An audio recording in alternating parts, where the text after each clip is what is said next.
आज संतोष देशमुख यांना जाऊन 2 महिने पूर्ण झाले आहेत. आता तरी राजीनामा घेणार का अशी मागणी जी आहे ती करुणा मुंडे करते. हे पहा, अंजली दमानी ताई काय म्हणाल्या, करुणा मुंडे काय म्हणाल्या, यापेक्षा त्यांनी त्या पदापासून दूर व्हावं अशा प्रकारची मागणी त्यांच्याच पक्षातले आमदार बऱ्यापैकी करतायत. आमच्या जिल्ह्यातले त्यांच्या पक्षाचे ज्येष्ठ आमदार श्री प्रकाश सोळंके यांनी ती मागणी केलेली आहे. अनेक संघटना मागणी करतायत, जिथं जिथं मोर्चे निघतायत तिथं सुद्धा त्यांची मागणी हीच आहे. पण मी स्वतः अजून त्यांचा राजीनामा मागितलेला नाही. मागणार आहे का तुम्ही? मी अजून मागितलेला नाही. आणखी काही तो जो तपास चालू आहे त्या तपासामध्ये आकापर्यंत SIT गेलेली आहे. आकाच्या पुढं गेल्याच्या नंतर बोलू. 2 महिने झाले पण आरोपी जी मागणी करताय ती जवळपास पूर्ण होते आहे. आता फक्त तुम्ही म्हणताय की अजून राजीनामा त्यांचा मागितलेला नाहीये. तुम्ही राजीनामा मागता क्षणी त्यांचा राजीनामा होईल का? असं काय होईल असं मला वाटत नाही. पण माझं मत असं आहे की त्यांचा राजीनामा घ्यावा किंवा नाही घ्यावा हे सर्वस्वी माननीय अजितदादा, प्रफुल्लभाई पटेल आणि त्यांच्या पक्षाचे प्रदेशाध्यक्ष श्री सुनील तटकरे यांच्या हातामध्ये आहे. यांनी जर मनात आणलं तर त्यांचा राजीनामा तातडीनं होऊ शकतो. आणि आमचं काय आहे, त्यांच्या पक्षाची प्रचंड बदनामी होते ना. त्यांचा पक्ष रॉंग बॉक्समध्ये चालला आहे, आम्ही तर पॉझिटिव्ह बॉक्समध्ये चाललेलो आहे. आमच्या मुख्यमंत्र्यांनी संतोष देशमुखच्या खून प्रकरणामध्ये सगळ्या बाजू जनतेच्या पुढं पॉझिटिव्ह कशा जातील अशाच पाहिलेल्या आहे. मोका लावा म्हणलं मोका लावा, SIT स्थापन केली, करा म्हणलं SIT स्थापन केली, 10 लाखाची मदत द्या म्हणलं दिली. ह्या सगळ्या लोकांचे सगळं काही बंदोबस्त झाला पाहिजे. आता तुम्हाला सांगतो, जे हा हू छा छू करणारे परळीमधले लोक होते ना, संध्याकाळी शुकशुकाट झाला आहे.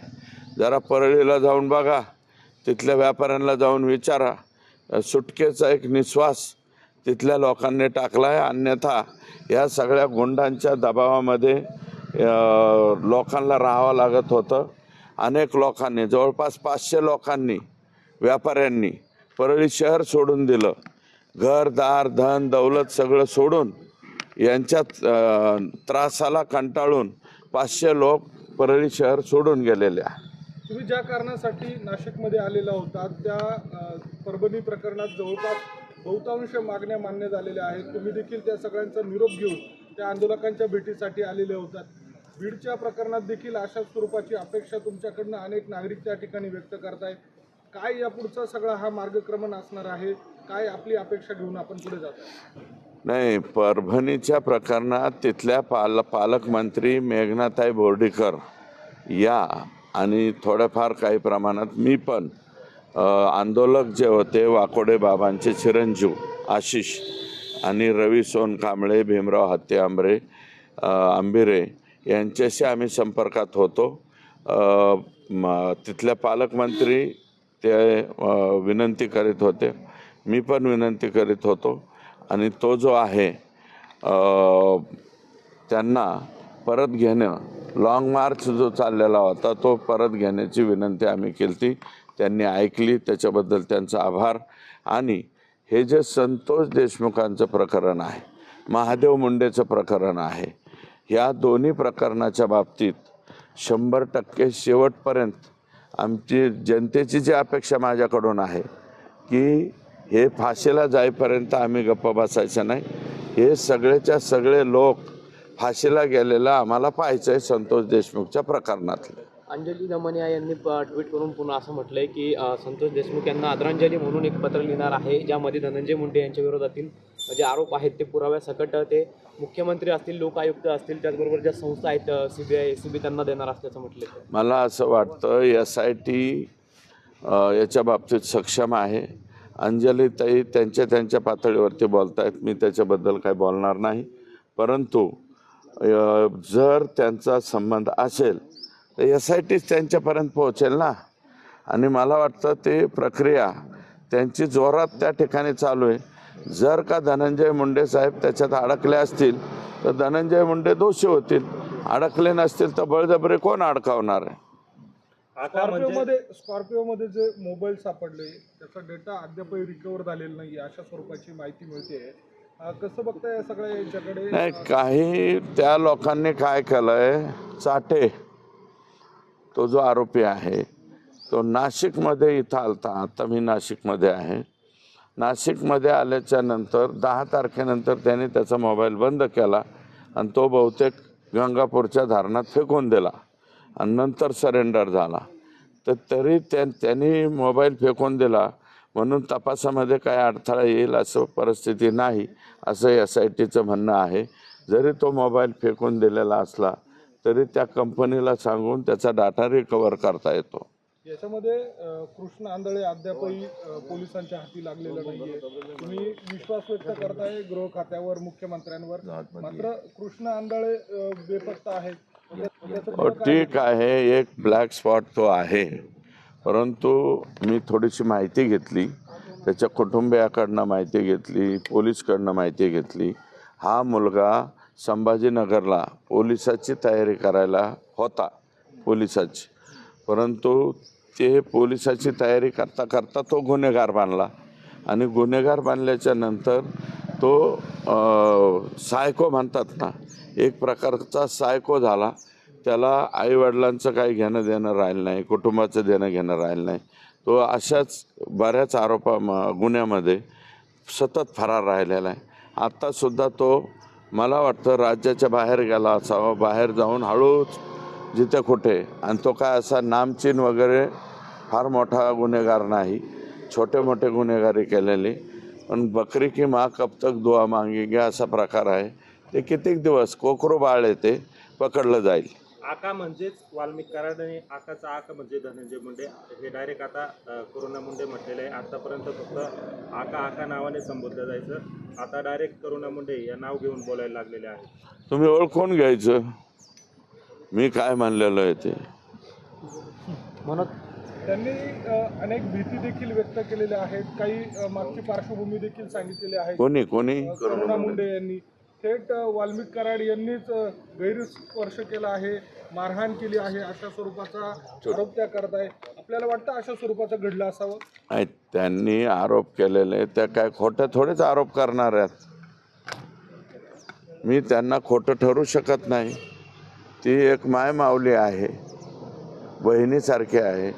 मी त्याच्या बाबतीत काही बोलणार नाही. त्या ज्या बोललेल्या असतील ते सत्य बोलले असतील असं माझं मत आहे. मनोज जरांगे पाटील म्हणाले आपण रस्त्यावरची लढाई लढणार आहोत आणि सरकारच्या समोर लढणार आहोत, ती जिंकणार आहोत. 12-13 दिवस झाले सुरेश धस यांनी फडणवीसांना निरोप दिला आहे, मात्र अद्याप आमची एकही मागणी जी आहे ती पूर्ण झालेली नाही आणि 15 तारखेपासून त्यांनी साखळी उपोषणाचा इशारा दिला.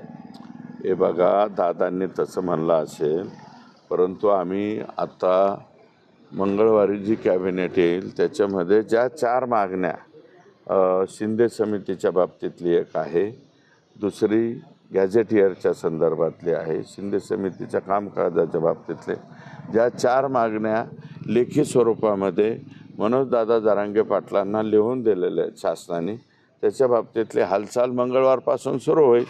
मंगळवारपासून हालचाल सुरू झाल्याच्या नंतर मग त्यांना रस्त्यावरची लढाई लढण्याची आवश्यकता नाही. आणि उद्या ते रस्त्यावरची लढाई लढायचे म्हणलं तर आम्हीसुद्धा त्यांच्यासोबत आहोत. त्याच्याबद्दल कोण काय म्हणतं आहे? आम्ही जरी भाजपाचे असलो, कोणी कोणत्याही पक्षाचा आमदार असला तरीसुद्धा रस्त्यावरची लढाई म्हणल्यानंतर सर्वजण याच्यामध्ये उतरते, परंतु त्याची आवश्यकता पडणार नाही. मुख्यमंत्री महोदय हे काही निर्णय ज्याला सुरुवात करायला पाहिजे. मुळात काय आहे की आमच्या मराठा समाजाची जी समिती आहे ती समितीच गठीत झालेली नाही. आता ह्या मंगळवारी ती गठीत होईल अशा प्रकारची आशा आहे. तुम्ही उपसमितीकडनं जी अपेक्षा व्यक्त करताय त्या सगळ्या पार्श्वभूमीवर गेल्या काही दिवसांपासून मनोज जरांगे ज्या मागण्या करताय त्या सर्वच मागण्या सरकारकडनं मान्य होतील अशा स्वरूपाचा काही आपल्याला विश्वास वाटतो का? हे बघा, 8 पैकी 4 मागण्या मान्य केलेल्या आहे आणि उपसमितीने आत्तापर्यंत मग ती चंद्रकांत दादांच्या अध्यक्षतेखालची असो, एकनाथ शिंदे साहेबांच्या अध्यक्षतेखालची असो, या उपसमितीने खूप काम केलेलं आहे, खूप काही काम केलेलं आहे. मग ते 2018ला त्याच्या आधी जो कायदा झाला तेव्हापासून उपसमितीने आणि 2014 पूर्वी नारायणराव राणे साहेब यांच्या अध्यक्षतेखाली समिती होती. या समित्यांनी खूप काही काम केलेलं आहे.